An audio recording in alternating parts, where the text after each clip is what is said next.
Greetings, chosen ones of God. If you found your way to this message today, it is not by coincidence. You were chosen because deep within you, there is a longing, a stirring, a divine calling to awaken something greater. You may not even realize it yet, but heaven has set this moment apart for your growth, for your breakthrough, for your awakening. That's why you're here. You're not just another viewer. You're part of a sacred remnant, a people set apart for such a time as this. So don't just watch casually. Stay with me, because this may be the video that shifts everything. Now, let me tell you why this message matters. Our aim today is to stir your spirit and ignite a flame of divine hope that no trial in life can extinguish. We're going to explore how deep spiritual thinking can unlock the doors to a faith that stands unshaken, even in the darkest nights. I want to take you past surface religion and into the depths of what it truly means to think with a renewed mind, to believe with a heart anchored in eternity. Have you ever asked yourself, why am I here? Why do I feel this inner pull when life gets quiet? Is there more to this journey than just survival? Maybe you felt overwhelmed by life's battles or tired of hoping with no results. This message is for those of you who are searching for clarity, direction, and meaning beyond what the world offers. It's for the seekers, the weary, and the spiritually curious. And I want to assure you, what you seek is not far. It begins with a shift in how you think, in how you perceive suffering, and in how you trust what you cannot yet see. Let us journey together toward a faith that transcends understanding. If any of this resonates with you, I urge you to stay with me until the very end of this message. We are going to dig deep. We'll break down why your spiritual thoughts shape your reality, how your faith can be more than just belief. It can be a power source, a compass, a lifeline. And as we walk through these revelations, you'll begin to see your life through heaven's perspective. But I can't do this alone. If you are new to this channel, go ahead and hit that subscribe button and tap like. It helps us reach more souls that need this word. And if you're already part of this family, comment 777 below to let me know you're ready to go deeper with God. That number is the number of divine perfection and completion, and your journey towards spiritual breakthrough starts now. So let's begin your transformation right here, right now. There's something about the image of a desert that strikes the soul at its core. Not just the dryness or the endless sand, but the silence. That deafening stillness that echoes the isolation we often feel in the wilderness of life. Imagine walking for days without direction. Your strength drains with every step, your voice hoarse from calling out with no response, and the horizon offering no comfort. The desert becomes a metaphor for spiritual emptiness, for moments when purpose feels distant and heaven feels silent. That desert is not just a setting. It's an experience we all walk through when we lose sight of hope. In those moments, when your soul feels parched and your prayers seem to vanish into the wind, you begin to wonder if you're truly alone. But then, imagine the sudden sound of a rescue helicopter breaking through the silence, its blades cutting through the air like a divine interruption. You lift your head, and through the blur of heat and despair, you hear your name. Not shouted in panic, but spoken in calm authority. That sound doesn't just signal help, it signals presence. The presence of someone who saw you when no one else did. That's what the voice of God feels like when it reaches you in your lowest point.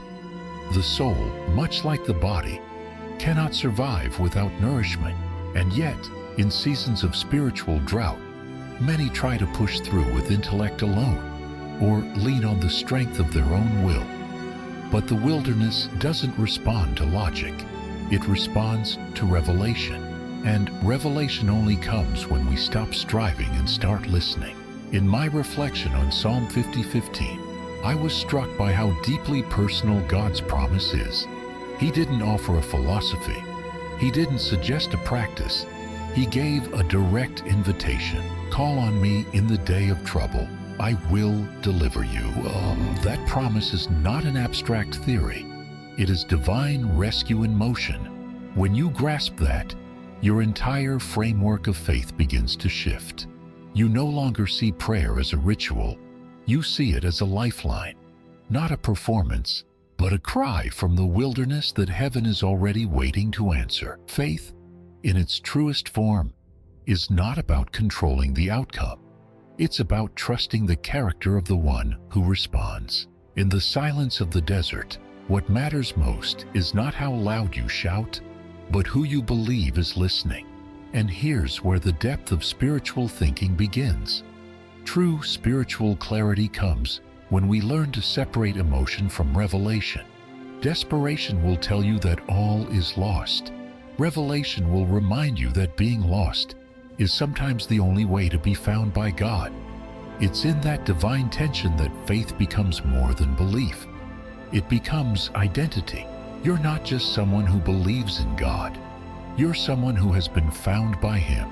And the moment you internalize that, the desert loses its power to define you, but it gets even deeper.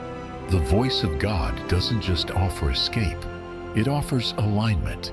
When He delivers you, He doesn't just pull you out. He pulls you forward into a purpose you couldn't have seen while you were stuck in survival mode. Spiritual thinking allows you to view hardship not as punishment, but as preparation, not as a failure of faith, but a forming of it. The desert was never designed to destroy you. It was meant to strip away the noise so that only one voice remained, His. You see, spiritual discovery is rarely loud. It doesn't always come with lightning or thunder. Sometimes it whispers through your weariness. It walks beside you when you're too tired to move. It holds you when shame tells you you're not worthy of being found. And in that quiet companionship, you realize something profound. God wasn't waiting for you to fix yourself before responding. He was waiting for your heart to turn toward Him and surrender. That's what Psalm 50:15 is really about. Not just about divine intervention, but about sacred invitation. When you call on God, you're not just asking for help. You're stepping into covenant. You're agreeing to be part of a relationship where trust outweighs understanding and presence matters more than proof. That kind of spiritual awareness changes everything. It changes how you pray, how you wait, how you walk through hardship. It redefines what success looks like, not in terms of what you gain, but who you become through the process. And so, the question isn't whether God will answer. The real question is, are you ready to hear His voice over the noise? Are you willing to believe that the sound of deliverance is already on its way? Because once that belief takes root, the wilderness can no longer hold you captive. You may still be in the desert, but the desert will no longer be in you. And that is the beginning of freedom. That is where faith moves from concept to conviction, from something you know to something you live. Psalm 50:15 speaks with a clarity that cuts through spiritual confusion. It is not a poetic comfort to hang on a wall or a line we casually quote in hard times. It is a summons from the very heart of God. A command? Yes, but also a calling. Call upon me in the day of trouble. I will deliver you, and you shall glorify me. This isn't just theology. It's a divine arrangement, a sacred agreement where heaven meets earth in the raw honesty of our need. I don't speak of this as theory. I speak of it as someone who has wrestled with doubt and found this promise standing like a pillar in the middle of my wilderness. There's something deeply personal about an invitation from God. It means He saw you, not you at your best, but you at your weakest. He didn't wait for you to be qualified. He didn't require you to present a spiritual resume. He simply asked for your voice, to call, not to perform, not to impress, just to call. That right there dismantles every fear that says you need to have it all together before approaching God. This isn't about religion. This is about relationship. And every relationship begins with a call. What strikes me is how direct the structure of this promise is. 3 parts: call, deliverance, glory. But we often overlook the order. God didn't say He would deliver you so you could call Him later. He said, first, call. The step of faith is yours. The response is His. But He cannot respond to a call you never make. That's not because He is distant, but because He respects your free will. He honors the dignity of your choice. That's the kind of God we serve. Not a tyrant demanding allegiance, but a Father longing for connection. And here's where spiritual thinking begins to mature.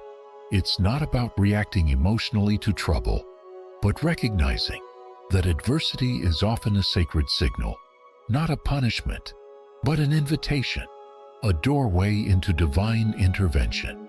When you stop seeing trouble as the enemy and begin to view it as a prompt to activate faith, your mind begins to shift from panic to purpose. That is when faith starts to rise, not as a feeling, but as a decision. You begin to understand that calling upon God isn't your last resort, it's your first alignment. Now, take that further. When God says, "I will deliver you," He is not offering a temporary fix. He's offering a pathway out. But that path may not always look like escape. Sometimes it's endurance. Sometimes He doesn't remove the storm. He stills your heart within it. That's why spiritual depth is so crucial. It helps you recognize God's movement, even when it comes wrapped in silence or delay. Many miss their deliverance because they only recognize it when it fits their expectations.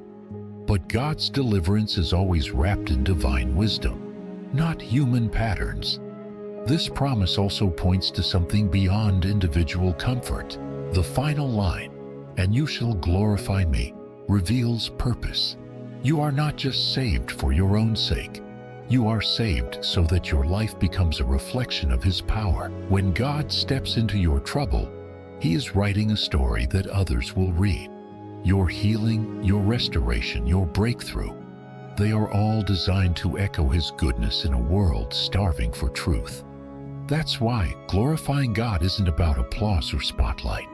It's about acknowledgement. It's about living in a way that tells the world who really carried you through. You might ask, what does it mean to glorify God? It means refusing to take credit for what only grace could accomplish. It means sharing your testimony, not to elevate your journey, but to elevate His faithfulness. It means speaking about your pain honestly, so His power becomes visible in your weakness. It means living in humility, so others can see the source behind your strength. That's what transformation looks like. And that is what God desires when He says, "Call upon me, I will deliver you, and you shall glorify me." Too many have heard this verse and thought of it as mere comfort during hardship. But it's more than comfort. It's commission. It gives us both the permission and the instruction to engage God intentionally, courageously, and expectantly. This is the core of deep spiritual thinking, realizing that you are not merely surviving hardship, you are stepping into a holy process. A process that begins with your cry, moves through His intervention, and ends with your life becoming a declaration of His glory. So, when you stand at the edge of chaos, don't retreat. Don't overthink. Don't numb yourself with distractions or drown in self-pity. Stand still, raise your voice, and call. Not because you're strong, but because He is.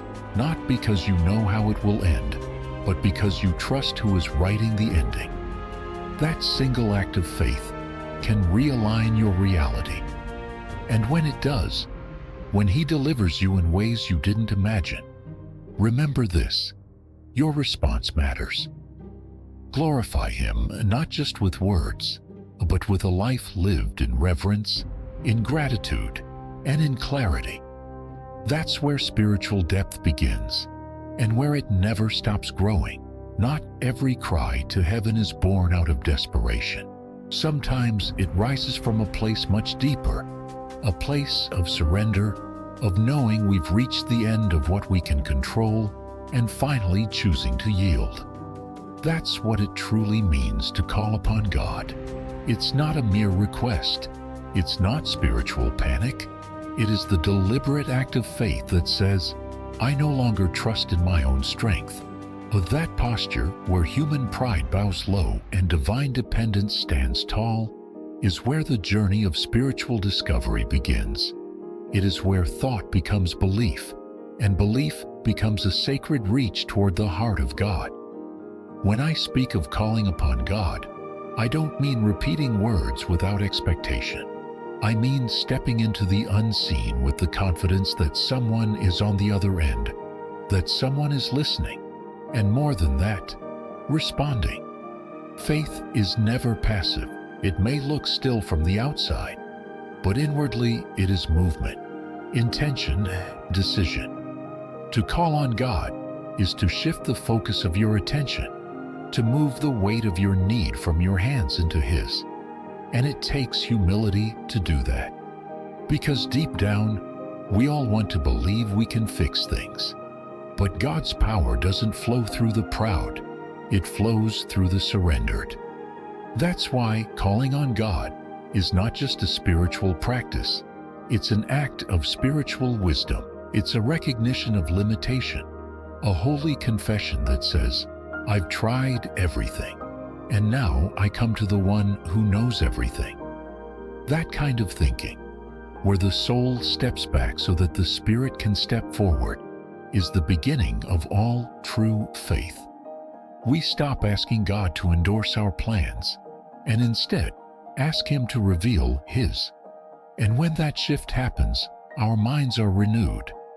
Our prayers become less about escape and more about alignment. Long before I understood the depth of this, I found myself captivated by the invitation in Jeremiah 33:3. Call to me, and I will answer you and tell you great and unsearchable things you do not know. That verse changed the way I viewed prayer. It taught me that calling on God isn't about information. It's about revelation. He's not interested in just answering your surface questions. He wants to draw you into mysteries you could never discover on your own. That's the beauty of divine wisdom. It's not given to the clever, it's revealed to the hungry. And here's the remarkable part. God promises not just to hear, but to answer. He is not a silent observer of your suffering. He's an active responder to your voice. But notice the condition. Call to me. It starts with the voice.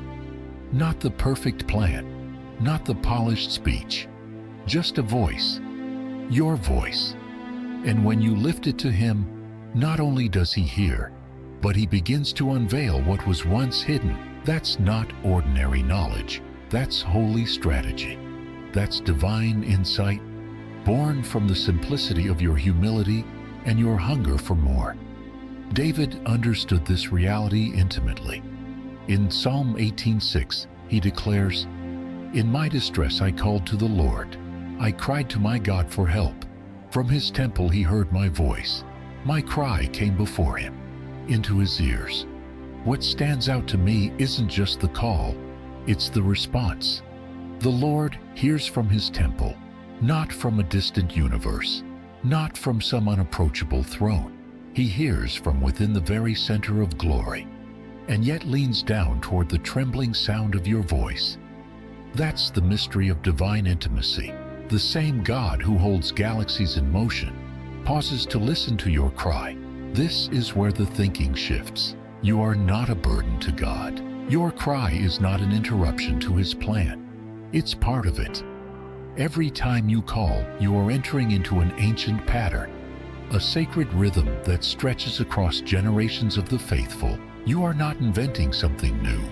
You are stepping into the posture of saints and prophets, of warriors and kings who discovered that God doesn't respond to power. He responds to surrender. That truth changes how we live. It reshapes how we pray, It silences the shame that tells us to stay quiet, to figure it out on our own, to only come to God when we have something impressive to offer. None of that is real faith. Faith is raw. Faith is honest. Faith kneels, not because it's weak, but because it understands where true strength comes from. And when you truly grasp this, you won't wait for trouble to start calling. You'll build a lifestyle around it, a rhythm of seeking, a habit of returning, a practice of dependence that becomes your spiritual breath. And don't mistake calling for complaining. Calling is not a list of grievances. It's a reaching out, a leaning in, a spiritual courage that dares to expect something from heaven. It's not arrogance. It's boldness rooted in promise. You were never meant to face the storms of life in silence. You were never meant to navigate pain without direction. That's why God embedded this call within the human spirit. So when you hit the end of yourself, you would remember who formed you in the beginning. The more I meditate on this, the more I realize that calling on God is not a rescue flare. It's a covenant cry. It's the soul's response to being known, loved, and pursued. And the more you embrace that, the more your thinking transforms. You begin to expect His voice. You listen differently. You live differently. Because once you know that heaven is listening, your words carry weight, and your silence becomes sacred. So, in this moment, as you reflect on where you are and what you're walking through, ask yourself this: are you calling from a place of fear or from a place of faith? Because God hears both. But faith makes you available to receive more than rescue. It opens you to revelation. And that revelation will shape your future in ways fear never could. That is the beginning of a life lived not just in belief, but in divine encounter. That is the beginning of wisdom. That is where the journey of true faith begins. What if the answer was already moving toward you before the words even left your lips? That's not a fantasy. It's a promise, straight from the mouth of God. In Isaiah 65:24, I find one of the most astonishing truths in all of Scripture. Before they call, I will answer. While they are still speaking, I will hear. That verse doesn't just redefine prayer, it redefines the nature of God. It reveals a Father who doesn't wait passively for your request, but prepares the solution in advance. That's not a delayed reaction. That's divine anticipation. He knows the cry before you even feel the need to raise your voice. And that knowledge should shatter the illusion that we must strive for His attention. You already have it. This is where spiritual thinking must shift. You are not trying to inform God of your situation. You are aligning yourself with the response He has already prepared.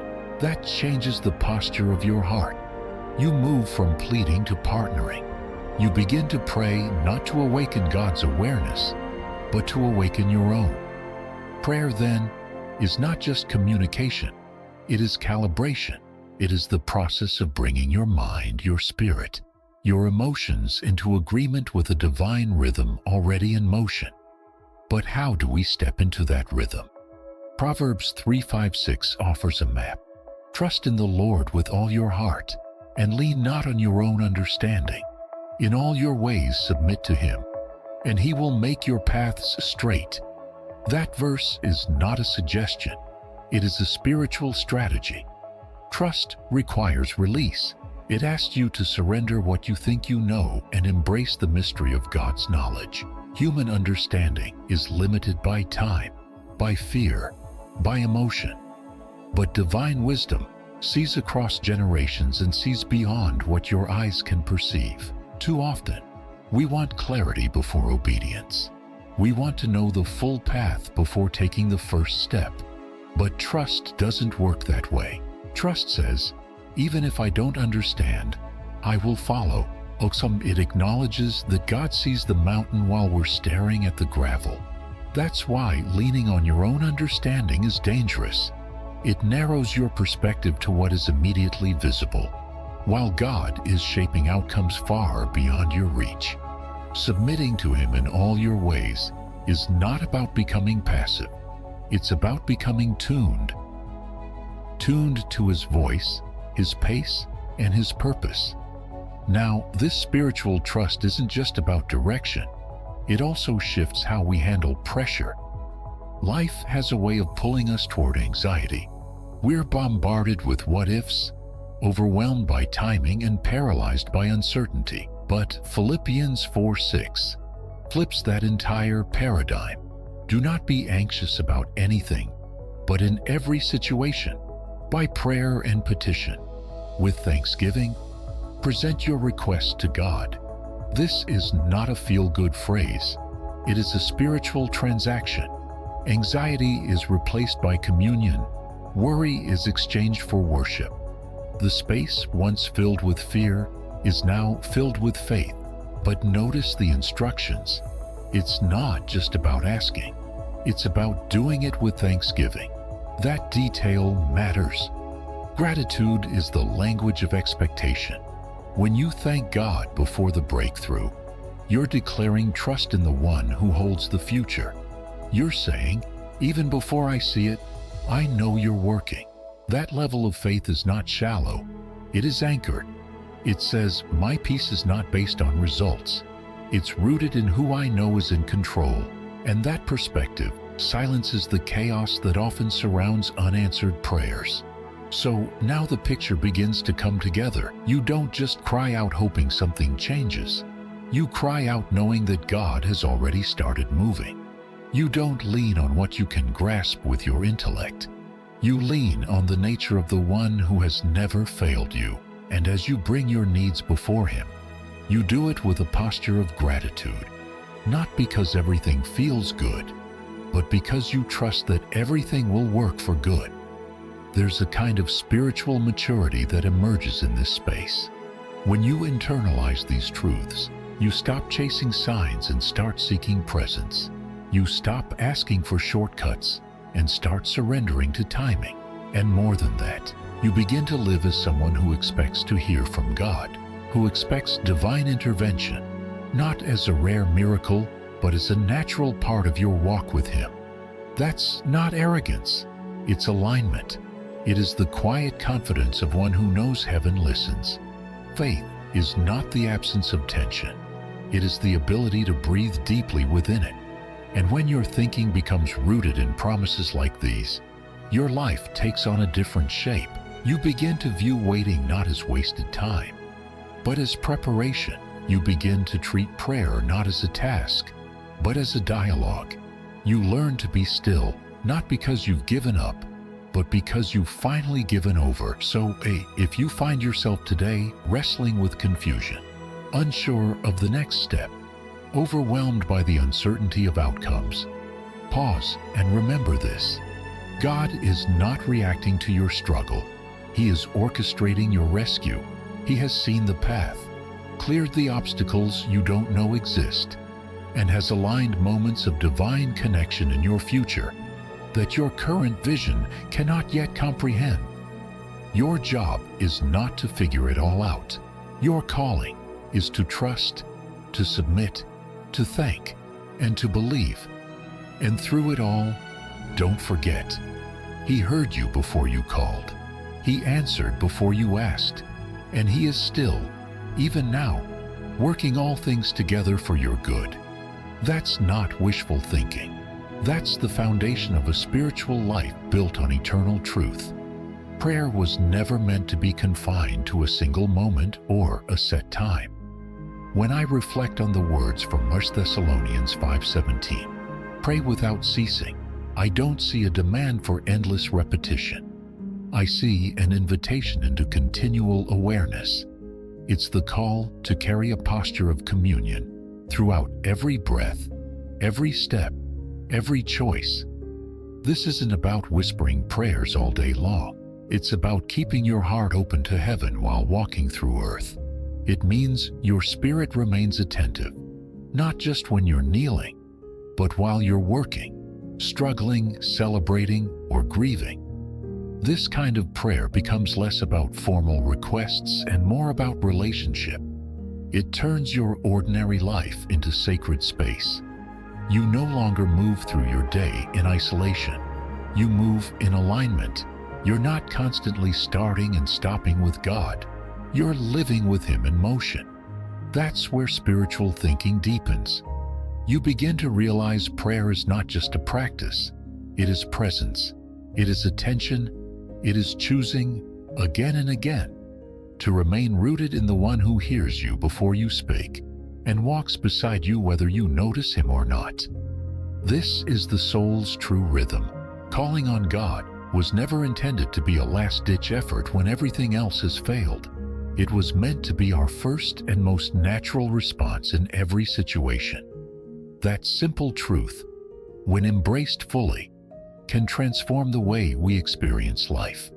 Too often, people turn to God only after they've exhausted every human option, when they're tired, desperate, or out of ideas. But what if seeking Him wasn't our backup plan, but the very rhythm of how we move through every moment? What if our first instinct was not to worry or analyze, but to reach for the presence of God? The difference between reaction and revelation lies in the sequence of trust. When you call on God first, you anchor your mind in peace before fear has the chance to take hold. You make space for His wisdom before confusion clouds your judgment. You allow His Spirit to frame your response before emotion distorts the picture. In those moments, calling on Him becomes more than a reflex.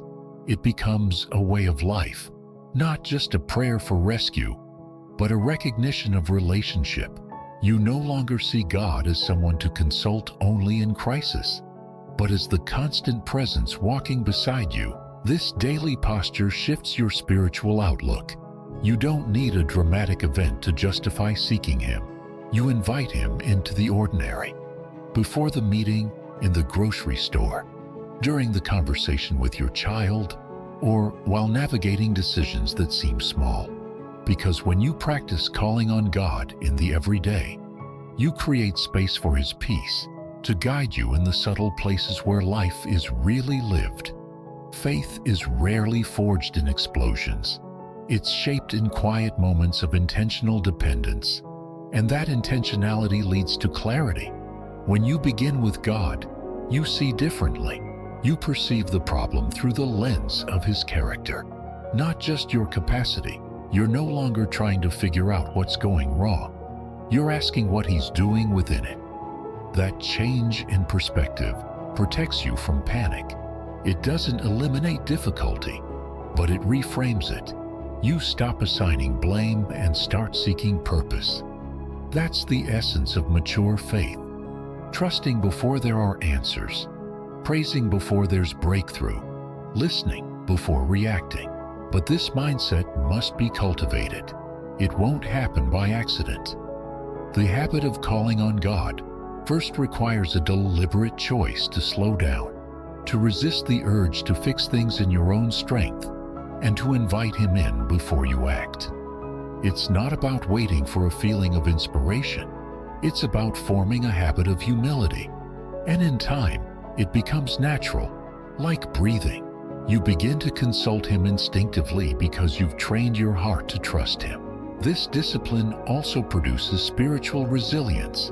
When calling on God becomes your starting point, you become less shaken by unexpected events. You've already anchored yourself before the storm arrives. You've already tuned your heart to His voice. So when the winds rise, your footing remains firm. You're not caught off guard. You're prepared not because you predicted every detail, but because you stayed close to the one who holds every detail together. And the beauty is, this practice isn't reserved for the spiritually elite. It's available to every believer in every season. Regardless of how long you've known God, all it takes is willingness. A heart that says, before I run to anyone else, before I let worry take over, I'm going to speak to my Father. That simple shift can change everything. Not just outcomes, but your inner atmosphere. You'll begin to recognize His guidance, His nudges, His promptings, and you'll start walking with a confidence that isn't rooted in circumstances, but in communion. There's also a beautiful paradox in calling on God first. Though it requires discipline, it also brings rest. You stop trying to control everything. You stop carrying burdens that were never yours to bear alone. You stop striving for peace and begin receiving it. That release is what your soul was created for. Not anxiety, not self-reliance, but the deep, steady rhythm of dependence on a faithful God who never slumbers, never forgets, and never fails. This practice doesn't mean you'll never feel overwhelmed, but it means you'll know where to turn the moment those feelings rise. And over time, you'll find that your emotional reactions are no longer steering your decisions. Your spirit begins to lead. Your prayers come faster. Your mind becomes calmer. And even when life doesn't make sense, you're not spiraling. You're rooted. That's the fruit of making God your first response. And what happens as a result of this daily posture is just as important.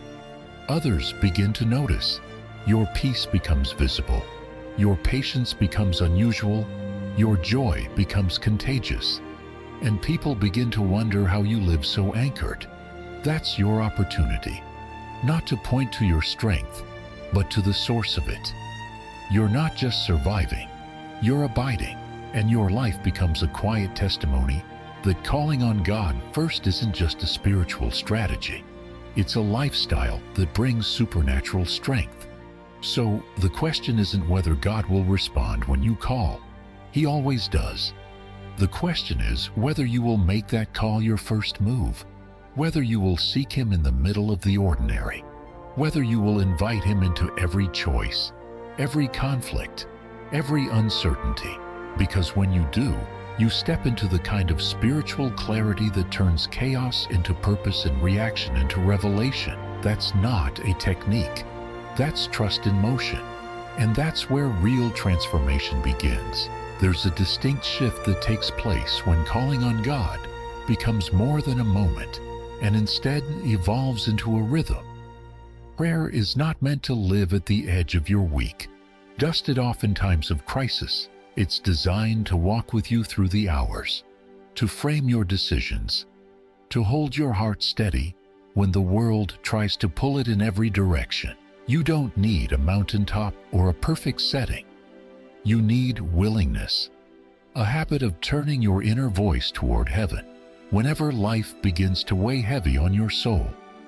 Throughout the week, moments constantly arise where anxiety tries to take root. The mind spins with questions. What if this doesn't work out? What if I make the wrong move? What if I'm not enough? These moments are not just emotional reactions, they are spiritual invitations. Every wave of worry is an opportunity to anchor your soul in prayer. Don't wait until anxiety becomes overwhelming. Respond early. Speak to the one who knows your future, sees the thoughts behind your silence, and holds wisdom that far surpasses your own understanding.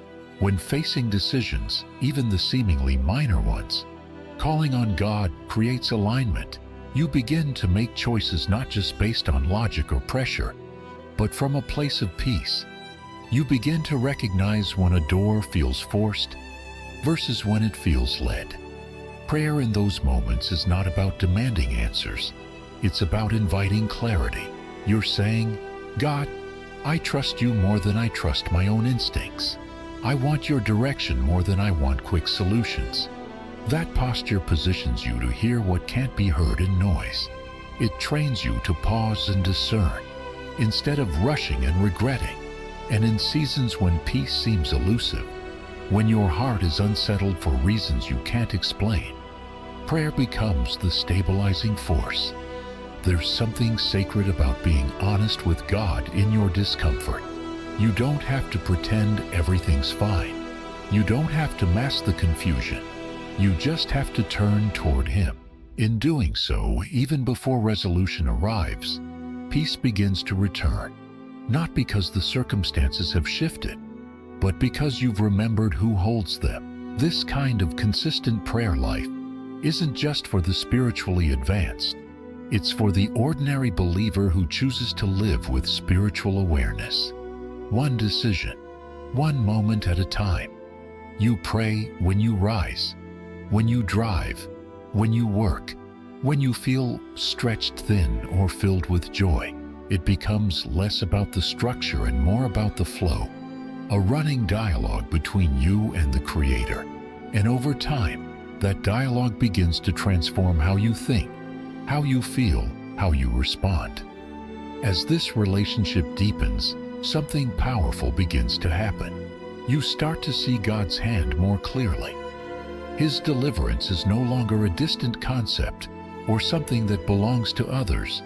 It becomes tangible in your own life. You see the moments He protected you from unseen dangers. You recall the doors that closed, which at the time felt like disappointment, but now look like divine protection.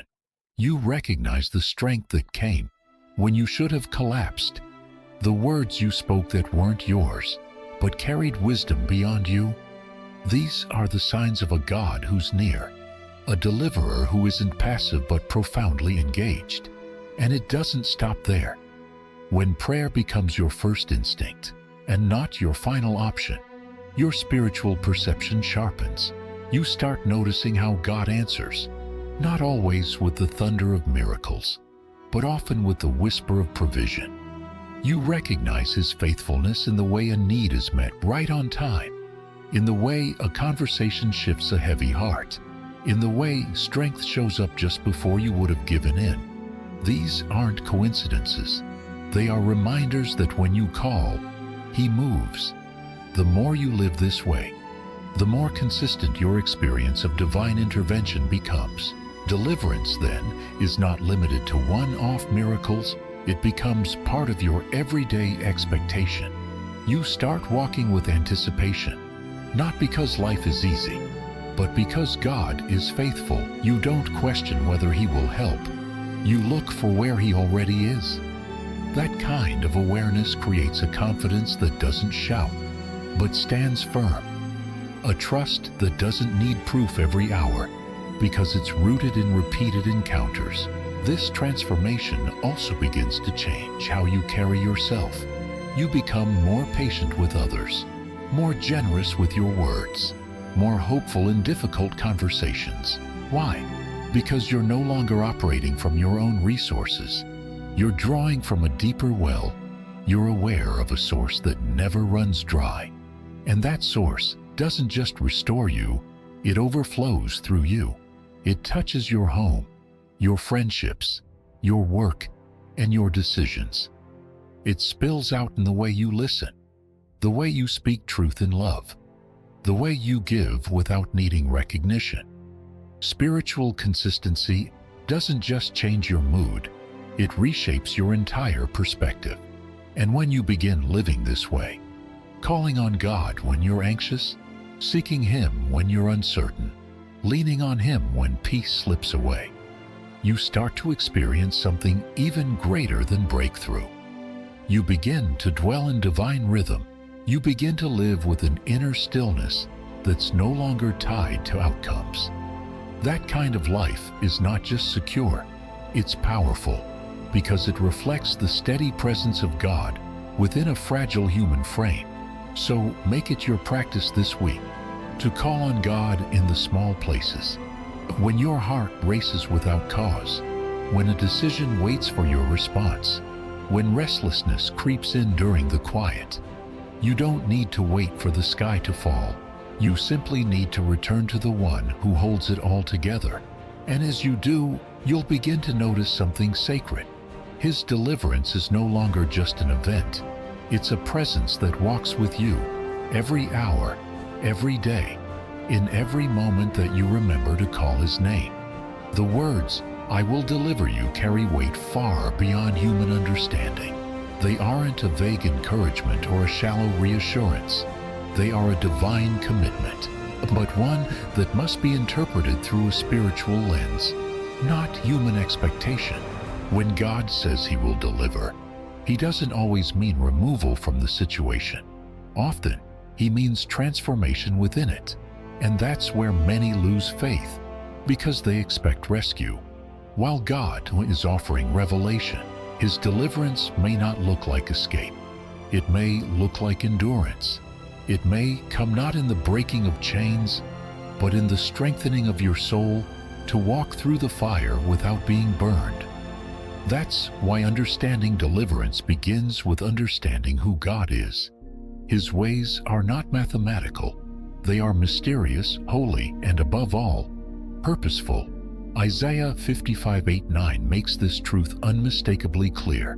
For my thoughts are not your thoughts, neither are your ways my ways, declares the Lord. As the heavens are higher than the earth, so are my ways higher than your ways, and my thoughts than your thoughts. This is not a poetic statement. It is a radical reorientation. It means God doesn't operate according to our timelines, formulas, or preferences. His methods are not for our immediate comfort, but for our eternal growth. Spiritual thinking begins when we no longer demand that God work on our terms. Instead, we surrender our perspective and begin to trust His. That's where deliverance takes on a new meaning. It's not only about getting out of trouble, it's about being shaped through it. God's rescue is rarely about returning us to what was. It's about advancing us into what could be, and that journey often requires pressure, process, and patience. The very thing you're asking to be delivered from may be the thing He is using to deliver you into maturity. Paul understood this paradox better than most. In 2 Corinthians 12:9, he shares a divine revelation. But he said to me, "My grace is sufficient for you, for my power is made perfect in weakness." That one sentence reframes deliverance entirely. It shows us that sometimes God doesn't remove the weakness. He fills it. He doesn't always eliminate the pain. He empowers you in it.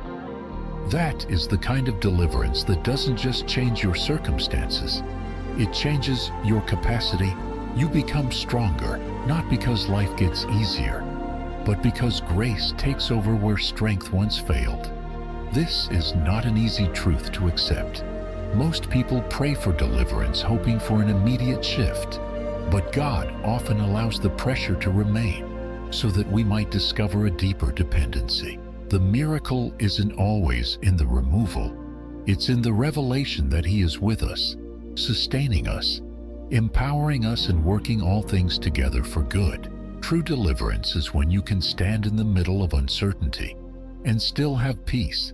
It's when your heart is steady, though nothing around you has changed. That is the mark of someone who has not only been rescued, but rebuilt. Now, if we redefine deliverance this way, we start to see it everywhere. In the patience that kept you from quitting, in the peace that made no logical sense, in the courage to take one more step when everything inside you wanted to stop. That is God's hand, hidden but powerful, shaping your inner world while the outer world remains chaotic. And this inner shaping is often a greater miracle than the outward breakthroughs we pray for. Because what good is a changed circumstance if your character remains untouched? Deliverance, then, becomes less about escape and more about empowerment. You are no longer a victim of the problem. You are a vessel of God's presence within it. This way of thinking doesn't come naturally. It must be cultivated. It requires letting go of the assumption that divine help always feels good. Sometimes it feels heavy. Sometimes it feels delayed. But it is never absent. The promise still stands. I will deliver you, even if the deliverance comes wrapped in a process you didn't expect. And the fruit of this deeper understanding is freedom, not just from circumstances, but from fear. Because once you've tasted God's power in your weakness, you stop being afraid of being weak. You stop running from pressure. You stop resisting the process. You start trusting the one who oversees it. And that trust becomes your stability. You begin to realize that you're not walking alone, and you're not walking blind. You're walking by faith, through grace, into a future shaped by divine intention. This is why the words, "I will deliver you," are not only powerful, they are personal. God knows what kind of deliverance you need. Sometimes you need release. Sometimes you need realignment. Sometimes you need to be carried. Other times you need to be confronted. But every form of deliverance He gives carries the same purpose: to bring you into deeper relationship with Him and to prepare you for the life He created you to live. So, if you're praying for deliverance right now, don't lose heart if it doesn't come the way you imagined. Look deeper. Ask different questions. Instead of saying, "Why is this happening?" begin asking, "What are you forming in me through this?" That is the question that reveals wisdom. That is the question that opens the door to transformation. And that is the question that turns temporary trials into eternal testimonies. The promise still remains. He will deliver you, not always by removing the storm, but by reminding you who walks with you through it. Not always by changing the circumstance, but by changing you within the circumstance. And when that happens, you'll realize something profound. Sometimes the greatest act of deliverance is not what He takes away, but what He builds inside of you that could never be shaken again. Deliverance is never a promise of an easy life. That is a misunderstanding that must be dismantled if we're to walk in the depth of true faith. Psalm 34:19 makes this plain. Many are the afflictions of the righteous, but the Lord delivers him out of them all. This verse is not hidden in the middle of a tragedy. It stands as a bold declaration within the truth of the human condition. Righteousness does not shield us from suffering. In fact, it often invites more of it, but the difference lies in the outcome. For those who belong to God, affliction is never final. There is always deliverance. Maybe not on our schedule or in the way we expect, but always in alignment with His higher purpose. This isn't just poetic language, it's a spiritual anchor. The idea that you can be walking in obedience and still face hardship is a reality that every mature believer must come to terms with. Pain is not proof of abandonment. Affliction is not evidence that God has withdrawn. In fact, it is often within those places of struggle that His nearness becomes most evident. He does not promise that you will be spared from the fire. He promises that you won't be consumed by it. And the more this truth becomes rooted in your thinking, the more resilient your spirit becomes under pressure. But there's an even greater deliverance that overshadows every temporal rescue. It's not just freedom from a situation, it's freedom from the condition of the soul. John 8:36 declares, "So if the Son sets you free, you will be free indeed." This is the ultimate liberation, not just from danger or difficulty, but from the bondage of sin and the finality of death. Many look for deliverance only in this life, asking God to fix jobs, heal bodies, restore relationships. But true deliverance begins with the breaking of spiritual chains. It is the transformation of the heart from slavery to sonship, from shame to restoration. And that kind of freedom can't be earned. It can't be reasoned into or achieved by effort. It is offered through Christ, received by grace, and lived out in surrender. This is where spiritual clarity becomes essential. You begin to realize that the worst thing that could happen to your body is nothing compared to the eternal rescue God has already given to your soul. That reframes everything. You pray differently. You suffer with purpose. You wait with hope, because you know the ultimate battle has already been won, and you're living in the aftermath of victory. Now, once you accept that deliverance is both a present reality and an eternal promise, your faith opens to something even deeper. Ephesians 3:20 captures this breathtaking possibility. Now, to Him who is able to do exceedingly abundantly above all that we ask or think, according to the power that works in us. That's not just encouragement, it's a redefinition of expectation. God is not limited by your requests. He doesn't operate within the boundaries of your imagination. He works from a place that exceeds both your desires and your understanding. This is why limiting your prayers to the obvious is a form of spiritual poverty.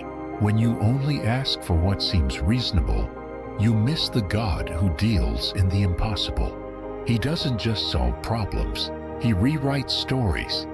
He doesn't just get you through the storm, He trains you to walk on waves.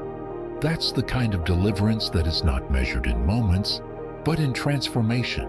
You begin to experience breakthroughs that you never thought to ask for, favor that you didn't even know you needed, and peace that doesn't come from circumstance, but from connection. And here's the part that often gets overlooked. That divine power is not just something external, it is already working inside you. Ephesians 3:20 doesn't say the power comes from elsewhere. It says it works in us. That means you're not waiting for something to fall from heaven. You're learning to activate what has already been placed within you. This power is accessed through surrender, through consistent calling, through spiritual alignment with the will of God. And as it becomes active, you no longer just believe in deliverance. You become a living testimony of it. This deeper understanding of deliverance takes you beyond survival. It carries you into a place of spiritual authority. You begin to walk through life not begging for God to show up, but expecting Him to be present. You pray not with fear, but with confidence. You suffer, yes, but with eyes fixed on the one who promised to bring beauty from ashes, strength from weakness, and resurrection from what appeared dead. So, if you find yourself in a season of affliction, remember this: God has never been surprised by your pain. He is not scrambling to come up with a plan. He is working right now in ways you cannot yet see. His promise still holds. He will deliver, whether in this moment, in this life, or in the life to come.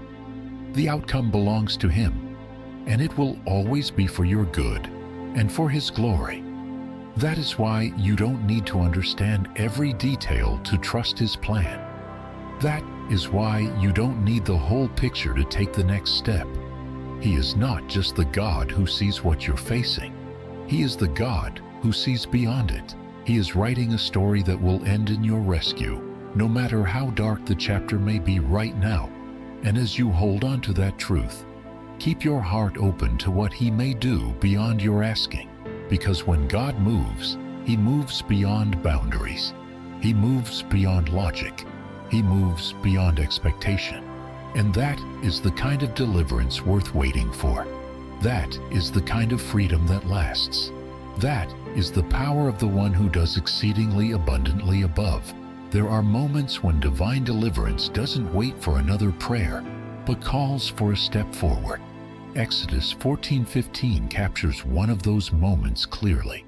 As the Israelites stood trapped between Pharaoh's army and the Red Sea, God didn't offer comfort. He gave a command. Tell the people to move on. That instruction breaks the common pattern. We expect deliverance to begin with heaven acting first, but sometimes it begins with our obedience. God had already prepared the miracle. The sea was about to part, but the movement had to begin with them. This principle still applies today. There are seasons when you pray and feel like heaven is silent, not because God isn't listening, but because He's already given you the next step. Faith must stretch into courage. Deliverance in these moments requires motion. It may feel risky, it may seem unreasonable, but often the miracle doesn't activate until we respond. Sometimes the Red Sea won't split until your feet move toward it. That's where spiritual maturity is proven, not just in how we pray, but in how we act on what we've heard. Deliverance isn't always dramatic. Sometimes it looks like a quiet, determined step forward into what only God can open. Deliverance, in its truest form, was never meant to end with personal comfort. It's not a conclusion, it's a commissioning. God rescues not only to restore what was broken, but to reveal his nature to a watching world. When he lifts someone from despair, when he breathes life into what was fading, when he brings peace to a heart unraveling under pressure, that moment becomes a testimony far greater than individual relief. It becomes a living witness of divine intervention. The purpose of deliverance is not simply to give you rest. It is to glorify the one who rescued you, so that others might see, believe, and be drawn to that same deliverer. This truth reshaped the way I understood my own seasons of breakthrough. I began to realize that every time God pulled me out of the pit, he was preparing me to point someone else toward hope. Psalm 42:3 captures this with stunning clarity. He lifted me out of the slimy pit, out of the mud and mire. He set my feet on a rock and gave me a firm place to stand. He put a new song in my mouth, a hymn of praise to our God. Many will see and fear the Lord and put their trust in him. That's more than poetic language. It's spiritual strategy. Your rescue is designed to create ripple effects. It's meant to awaken something in those still trapped in the dark. When God brings you out of a place of confusion, fear, addiction, or despair, he doesn't erase the memory. He redeems it. He uses the very details of your pain to shape the power of your witness. The pit you were pulled from becomes a reference point, not a place of shame. It becomes proof that God still intervenes, that his hand still reaches low, and that no situation is beyond redemption. And as you share that, as you speak not just in generalities but with honest clarity, people begin to recognize that faith isn't reserved for the flawless. It's for the fallen who were found. The impact of this kind of testimony isn't measured by applause. It's measured by transformation. When someone hears your story and begins to ask deeper questions, when they reconsider the God they once doubted because they see the change in you, when their own cry for help is shaped by the evidence of your deliverance, that's the real fruit of your rescue. It goes far beyond feeling better. It leads others to believe. That's the deeper purpose of glorifying God, that your life becomes a mirror reflecting his mercy and a map pointing others to his presence. But in order to truly glorify God through your story, you must be willing to speak honestly. This is not about dramatizing your pain or minimizing your past. It's about declaring what God has done without polishing the journey into something more palatable. Real faith is born not from perfection but from authenticity. When people hear your genuine account of struggle, prayer, waiting, and breakthrough, they begin to see how God works in real time, in real lives. They don't need abstract inspiration. They need real stories of redemption told by real people who lived through what they're still trying to survive. This is why your voice matters. This is why your obedience to share, even when it feels vulnerable, is a sacred act of worship. You are not putting your life on display. You are putting God's faithfulness on display. And every time you speak about his work in your life, you are fulfilling the purpose of your deliverance. You are shining light into darkness. You are giving hope to the hopeless. And in doing so, you are allowing the story of your life to become a vessel for something much greater than yourself. Still, glorifying God goes beyond telling. It requires living. If your words proclaim his goodness but your life reflects fear, bitterness, or pride, the message becomes distorted. But when your lifestyle is aligned with your story, when humility marks your tone and integrity shapes your actions, people begin to feel the weight of your testimony.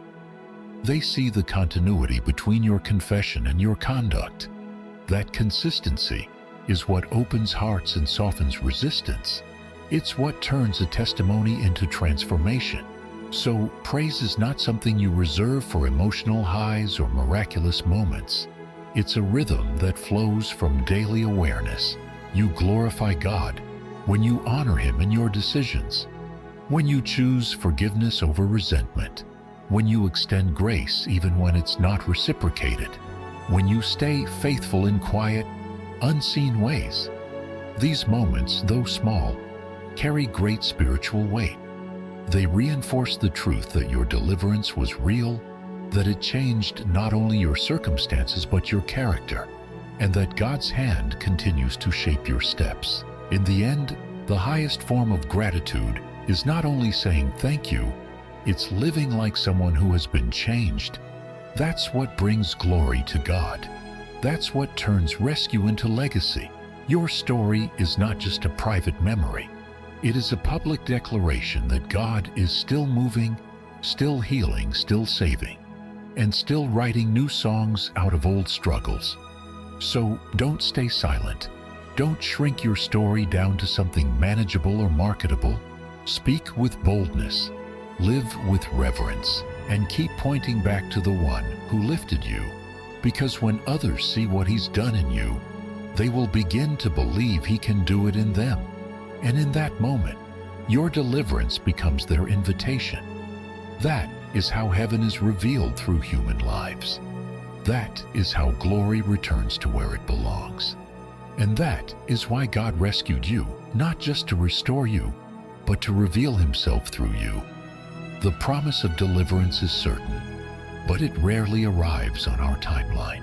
One of the most difficult truths in the walk of faith is this: God's timing and our expectations rarely match. Yet the difference between frustration and peace lies in how we interpret that waiting. Habakkuk 2:3 offers the kind of clarity that can sustain a soul through seasons of delay. For the vision awaits an appointed time.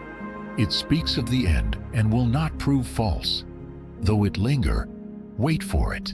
It will certainly come and will not delay. These words are more than poetic reassurance. They are a spiritual discipline, an invitation to trust, even when there are no visible signs of progress. What this verse reveals is profound. God does not forget. He does not delay because He is unsure or distant. His timing is deliberate, strategic, and rooted in a wisdom that sees the entire picture. When He speaks a promise, it already carries with it a time and a place of fulfillment. The vision, the rescue, the breakthrough, whatever it is that He's doing in your life, is moving toward you at a pace perfectly aligned with His will. Waiting does not mean being forgotten. It means being prepared.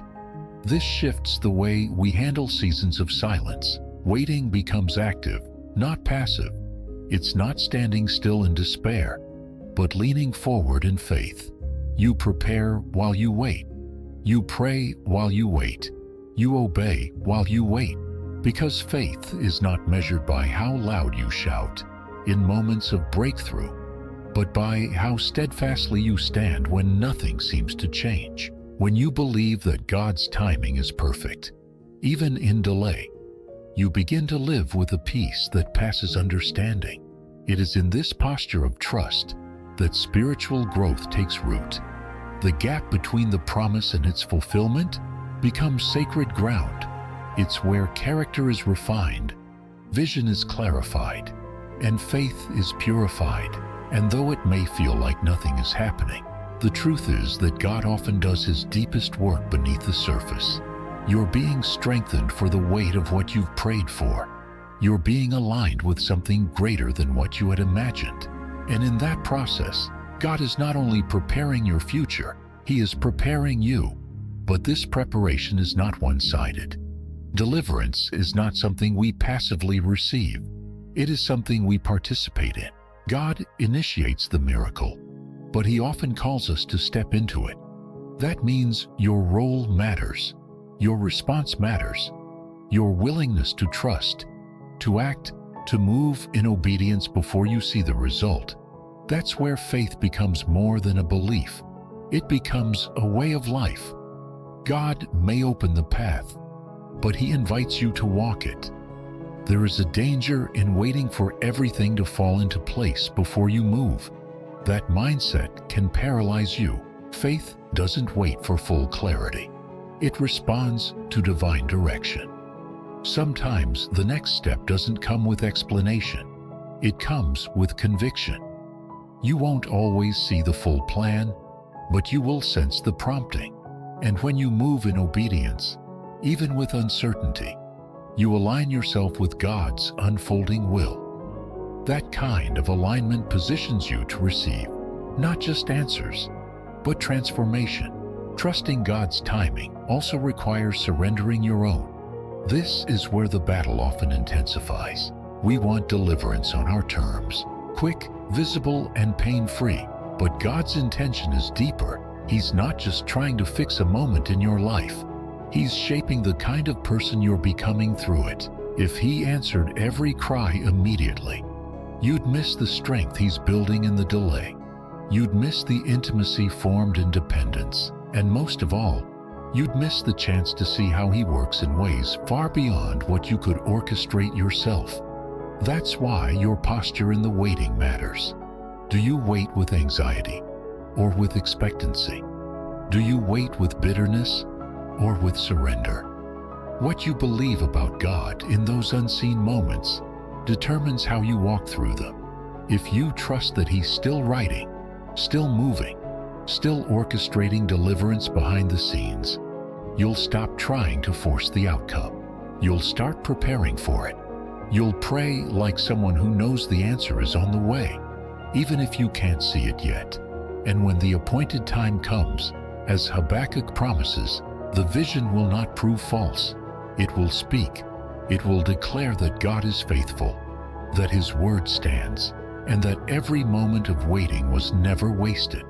But until that moment arrives, you are called to participate, to live as someone already connected to the promise. That means holding fast to what He has spoken, acting in faith even when the ground beneath your feet still feels uncertain, and living with the quiet confidence that comes from knowing the end has already been secured. This is the path of spiritual maturity. Not chasing after signs, but standing on the Word. Not measuring God's love by how fast He moves, but trusting His love enough to wait for His perfect pace. When you walk this way, your life becomes a declaration, one that says, I trust Him, even here. I trust Him, even now. And in that trust, you begin to experience a kind of deliverance that runs deeper than circumstance. It's the freedom of knowing you are in the hands of a God who never forgets His promises and who always shows up right on time. So take heart if you are still in the waiting. Stand firm, not because you see the outcome, but because you trust the author. Believe the vision, even if it tarries. Prepare your heart, your steps, and your voice to give Him glory when it arrives. Because you are not just a witness to deliverance, you are a participant in it. And your faith in the waiting is part of the miracle God is writing through your life. Glorifying God is not a ceremonial phrase. It is the natural conclusion of a heart that has seen His hand. When God declares, "You shall glorify me," He isn't demanding attention. He is revealing the purpose of deliverance itself. His rescue was never meant to end with your comfort. It was always meant to overflow into your testimony. A life that has been touched by grace cannot remain silent. When the pit becomes a platform and the wound becomes a witness, that is when glory returns to its rightful place, not in the hands of man, but in the name of the one who redeems. Psalm 115:1 expresses this truth with piercing clarity. Not to us, Lord, not to us, but to your name be the glory, because of your love and faithfulness. That verse confronts the soul with a holy challenge. It reminds us that testimony is never about elevation of self, but about recognition of the Savior. We were not delivered to appear strong. We were delivered to reveal who is strong on our behalf. And when we live with that understanding, every victory becomes a reflection, not of our worthiness, but of His mercy. That's how the world sees the difference. Not through our perfection, but through our acknowledgement of His power. Carrying your testimony is more than recalling a story. It is choosing to live as proof. You become a living example that God is still in the business of breaking chains, opening doors, healing hearts, and rewriting endings. But the weight of that calling is not a burden. It's a gift. When you share what God has done, you are not drawing attention to yourself. You are directing souls to the source of all hope. Your breakthrough might be the very evidence someone else needs to keep believing. What you survived may be the confirmation they've been praying for. That's the power of a life that glorifies God. It multiplies faith in the lives it touches. Revelation 12:11 captures the spiritual impact of testimony in warfare. They triumphed over him by the blood of the Lamb and by the word of their testimony. Notice the connection. It wasn't only the cross that crushed the enemy. It was the declaration of what that cross has done in real lives. Testimony is not just remembrance. It is resistance. Every time you speak of your deliverance, you push back against the lie that God is distant, indifferent, or powerless. Your voice becomes a weapon, not in volume, but in truth. And that truth silences fear, dismantles shame, and strengthens the faith of those around you.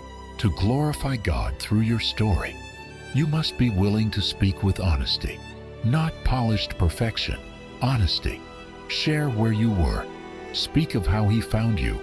Describe what it felt like to walk through the valley. Reveal the doubts, the delays, the breaking points, and then proclaim how His grace brought you through. That's what people relate to, not the image of someone who never struggled, but the testimony of someone who encountered God in the middle of the struggle and came out transformed. But glorifying God goes beyond words.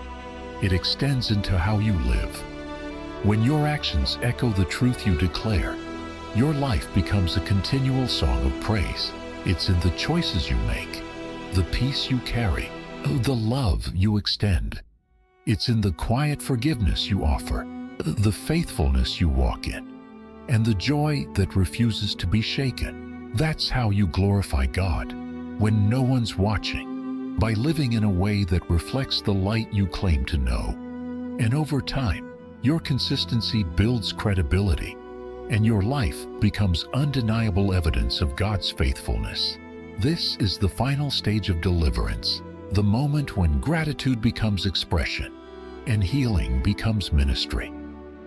You're no longer just the recipient of a miracle, you become a messenger of it, and that transition marks a shift in your identity.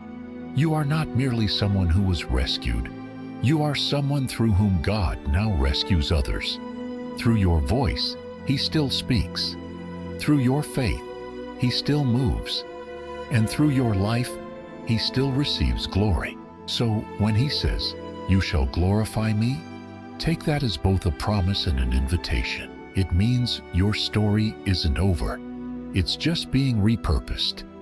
Every moment you once thought was wasted is now woven into a greater testimony. And every time you share what God has done, not just with your words, but with your way of living, you fulfill that promise with sacred integrity. Glorifying God is not a moment. It's a posture, a daily decision to honor the one who carried you through. And as you continue forward, never underestimate the weight of your story. It may feel simple to you now, but in God's hands, it holds eternal significance, because what you've lived through may very well be what someone else is praying they can survive. And through your voice, through your obedience, through your surrendered life, they just might believe that deliverance is still possible. Testimonies are not meant to be hoarded. They are meant to be handed forward, like lamps passed from one traveler to the next in the dark. When God comforts you, He is not simply easing your pain. He is equipping you. Your healing is never just for you. It's preparation for a greater purpose. In 2 Corinthians 1:3-4, this idea comes to life. Praise be to the God and Father of our Lord Jesus Christ, the Father of compassion and the God of all comfort, who comforts us in all our troubles, so that we can comfort those in any trouble with the comfort we ourselves receive from God. That is not just a beautiful sentiment. It is a spiritual system. What you receive, you are meant to release. What God deposits in your suffering, you are meant to deliver in someone else's. This creates a chain of grace, one life touched by God, becoming the vessel through which another is reached.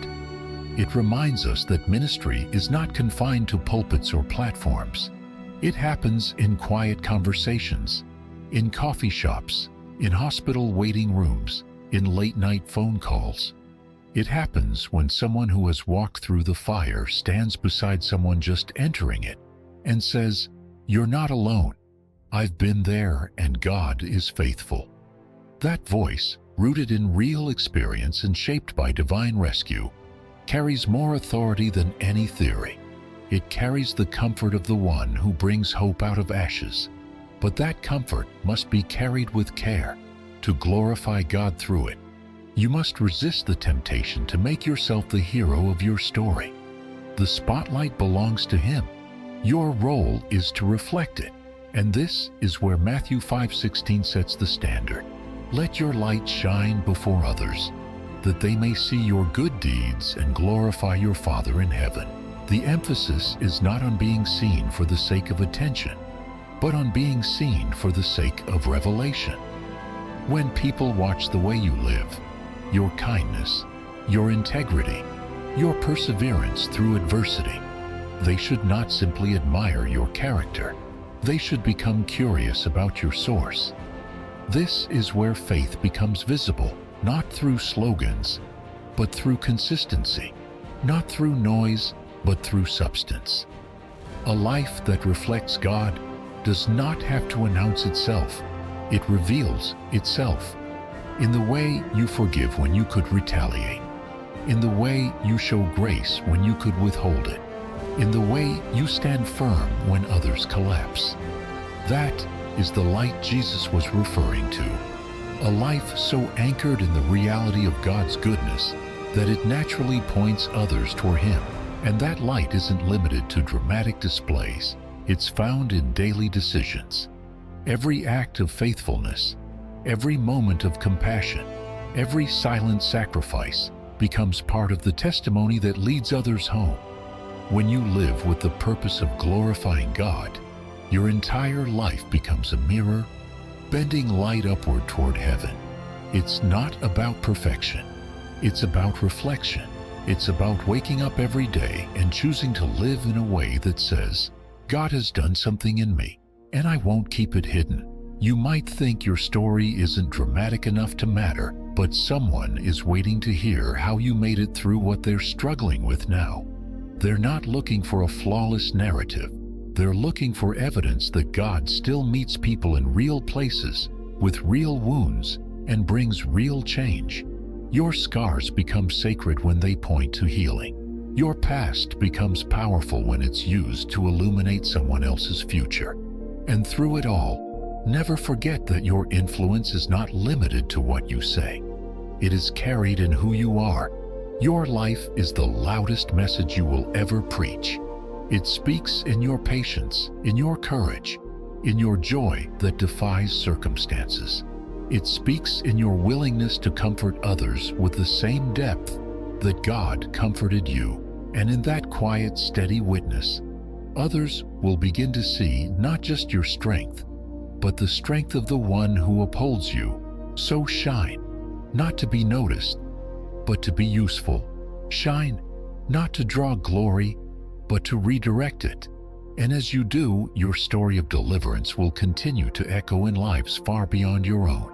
Because when your light shines for His glory, darkness has no choice but to retreat, and others, drawn by that light, will begin to walk the same path of faith, comfort, and freedom that you once discovered. That is how the kingdom advances.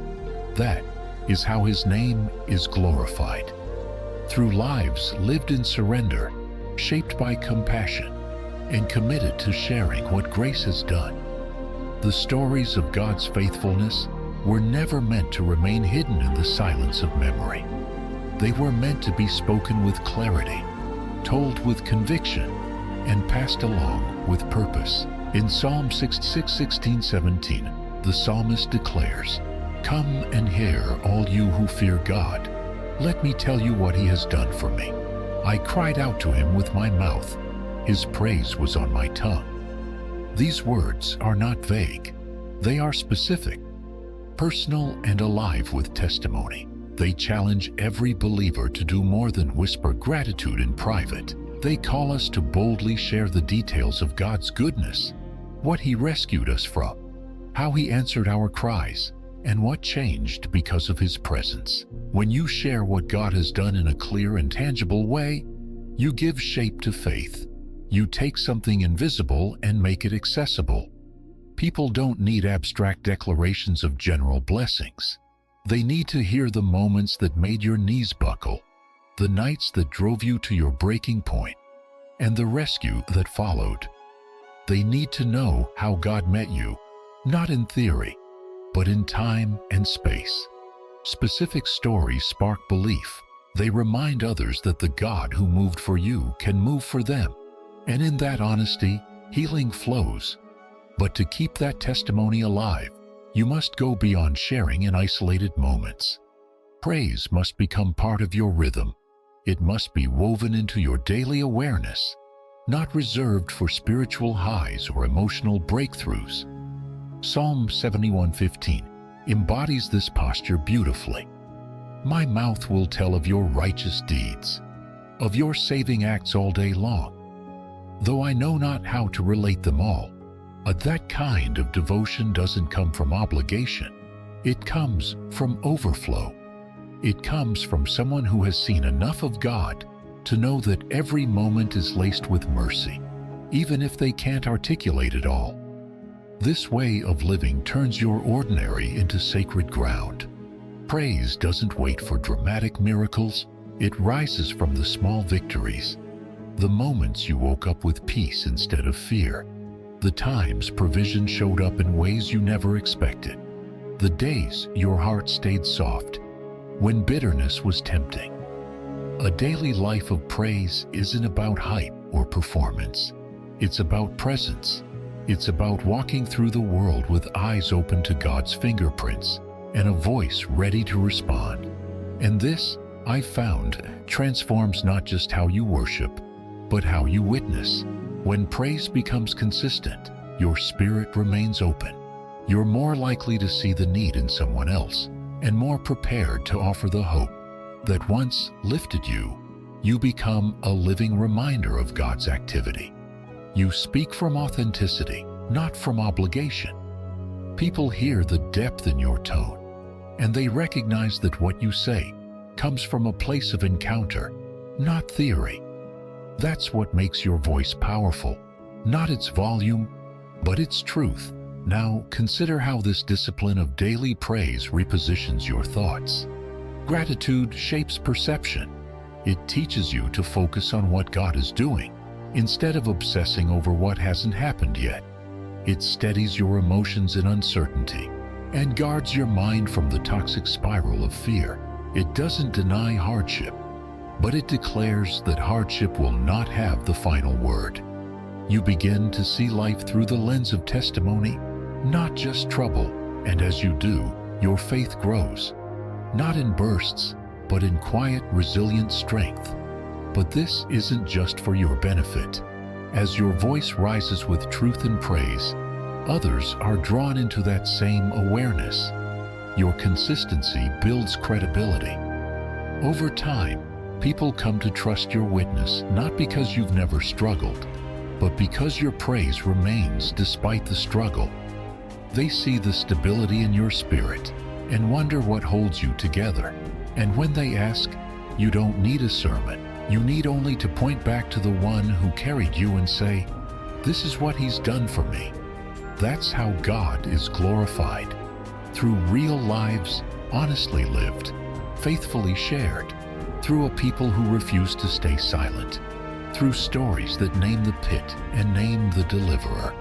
Through voices that rise day after day, whether on mountaintops or in valleys, and declare, He is good, He is near, He is worthy.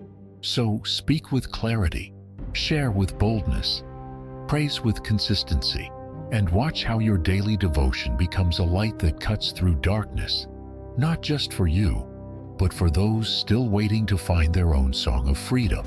This is the life of one who has been delivered, not just to be comforted, but to glorify, to testify, and to live every day as a living echo of divine grace. You are stronger than you think. Even if the journey feels long, even if your steps have been slow, every moment you've chosen to trust God is a victory in itself. You're still here, still walking, still believing, and that says something powerful about your spirit. Keep pressing forward. Don't let the weight of your past or the uncertainty of your future distract you from the promise that's unfolding right now. You were created to overcome. You were chosen to stand. You are walking not just toward breakthrough, but toward the fullness of who God has always called you to be. Stay anchored in prayer. Live with expectancy. You are not just surviving, you are being shaped to carry glory, and you will see deliverance, not just once, but again and again, as you continue in faith, obedience, and surrender. That is your path to victory. That is the life of the one who calls on God. As we bring this message to a close, I invite you now into a sacred moment of prayer. Open your heart fully. This is not just another prayer. This is a divine exchange. Heavenly Father, Almighty and Eternal God, the one who was, who is, and who is to come, I come before you in this moment with a heart both humbled and awakened. You are the creator of all things, the sustainer of every breath, the author of my story, and the one who holds my future. I praise you for your majesty that spans the galaxies, yet still reaches down to touch the soul of one who calls on your name. There is no one like you. You reign above all powers, yet you stoop to hear the whispered prayer of the broken.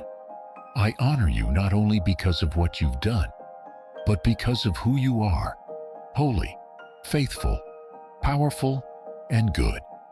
Lord, in this sacred moment, I come to lay everything at your feet. I confess that I have fallen short. I have carried burdens that weren't mine to bear. I've trusted in my own strength, and in doing so, I've drifted from the place of rest you freely offer. Forgive me, God.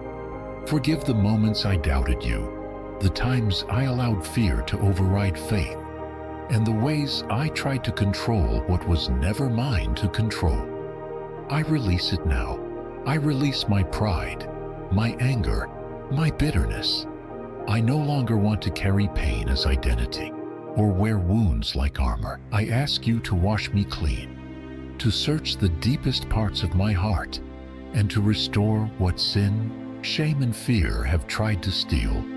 Lord, I choose to forgive those who have wounded me. I release resentment.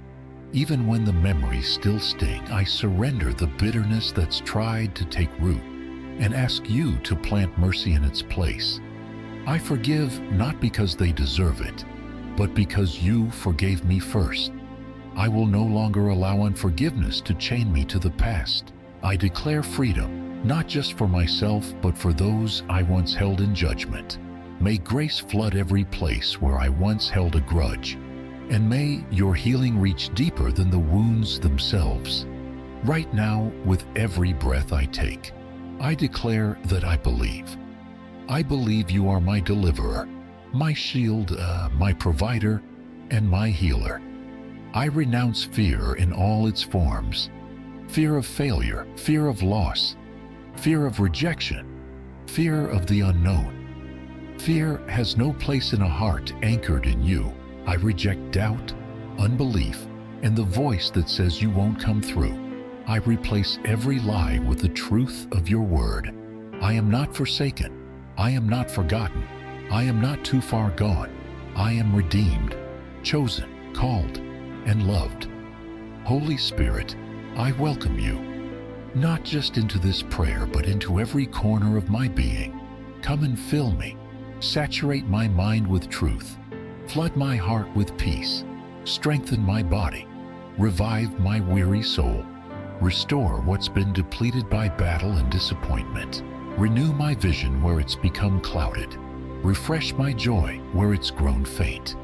Breathe into my lungs the breath of life, that I may live fully awakened to your presence. Fill every gap, every empty place, every silent ache. I don't just want a touch. I want transformation. Lord, I ask for healing, not just physical, but emotional and spiritual. Touch the parts of me that no one sees. Heal the trauma buried beneath the surface, the memories that still echo, the places where hope once died. I speak life over every place that's been marked by pain. I declare restoration in my relationships, clarity in my purpose, and wholeness in my identity. No more fragmentation, no more pretending, no more living half awake. I receive the full, abundant life you promised.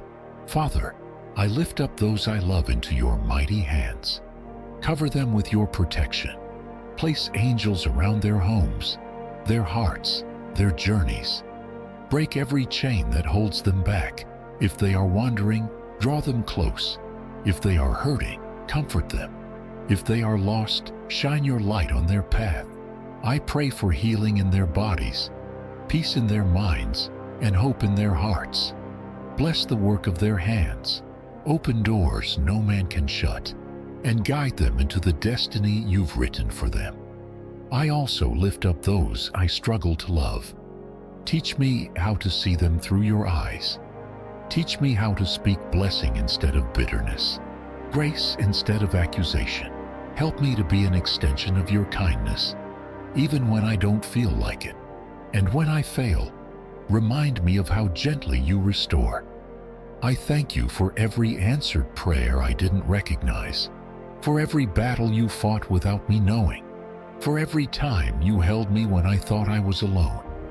I thank you for the trials that taught me, for the delays that developed me, and for the peace that guarded me. I thank you for being steady when I was shaken, and faithful when I was faithless. I thank you that your grace never runs out, and your mercy is new every morning. God, I commit my voice, my gifts, my time, and my life to you. Use me to be a light in a world desperate for truth. Let my story speak of your faithfulness. Let my actions preach louder than my words. Open doors for me to share the hope you've placed inside me. Let me be a vessel of your love in ordinary moments and divine encounters. I commit to proclaiming your name boldly and lovingly wherever you send me. I remember the call in Mark 16:15, where Jesus said, "Go into all the world and preach the gospel to every creature." I say yes to that call, whether in my family, my neighborhood, or across nations. I will carry your light. I will not shrink back. I will not be silent. I will testify. I will praise, and I will move forward, knowing that you walk with me, go before me, and strengthen me at every step. In the mighty, matchless, life-giving name of Jesus Christ, I pray. Amen. If you prayed that prayer with all your heart, I believe something has shifted in your spirit. You have just stepped into alignment with heaven, and I know God heard you. I invite you to keep this moment alive by staying connected, by growing deeper in faith, and by walking daily in the power of God's promises. Before you go, I want to personally encourage you to support this channel so we can continue building a community of faith-filled believers like you. Tap the like button. It helps this message reach more people. If you haven't yet, hit subscribe and be part of something greater than yourself. And in the comments below, write the number 777. That number symbolizes divine completeness and spiritual perfection. And by commenting it, you're letting us know you're walking this journey with us. We're building a space where people discover their calling, strengthen their faith, and learn how God is actively working in their everyday lives. Your voice matters here. Your faith matters. And together, we are rising into everything God has prepared for us.